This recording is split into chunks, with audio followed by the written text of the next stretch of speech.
it's one that resonates with us, and that is that they would prefer that the age limit be looked at by the AFL to be increased to 19 years of age, which would allow young Irish lads the opportunity to complete their schooling, particularly with a transition year, which is a year it's not common in Australia.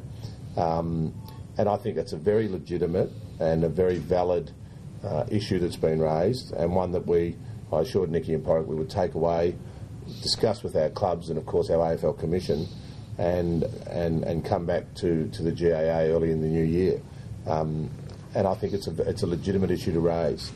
So the issue that relates to perhaps a quota or a cap on the number of players, again I assured Nickey and Porrick that we would view very seriously, and we would discuss it with our stakeholders and come back to the GAA early in the new year on that.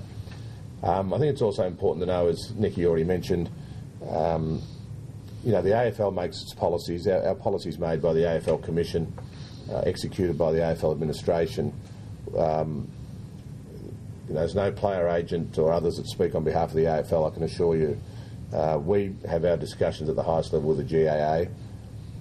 We take their issues very seriously.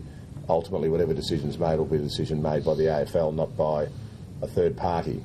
So I just wanted to assure everyone, particularly the Irish media, that I'm not quite sure what sorts of activities go on, but you shouldn't always assume that they are AFL sanctioned. So we discussed the events in Perth last weekend, and clearly we were extremely pleased at the manner in which the game was played. And as I said at the time, it is a half-time in every sense of the word, and we're looking forward to the same quality of game. We expect the tempo will rise as it gets near the closing stages. It's inevitable that happens in competitive games, but we're very confident that both teams and both team managers realise the manner in which it has to be played. Competitive, physical, yes, but there's a line at which hopefully nobody will cross. And subject to all of that, we will confidently move towards 2009 in Ireland, as Andrew said, with 2 games at provincial venues. We were in Connacht the last time. It certainly would be our hope that we would head up to Ulster. A venue obviously is a matter that we'll have to discuss, but it would be our wish that it would be an Ulster venue, and the second game in Croke Park.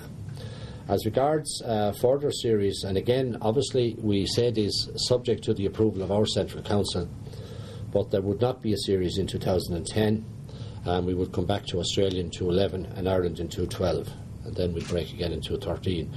But all of that is subject to us getting approval at our Central Council level, and obviously subject to the games continuing in the appropriate manner.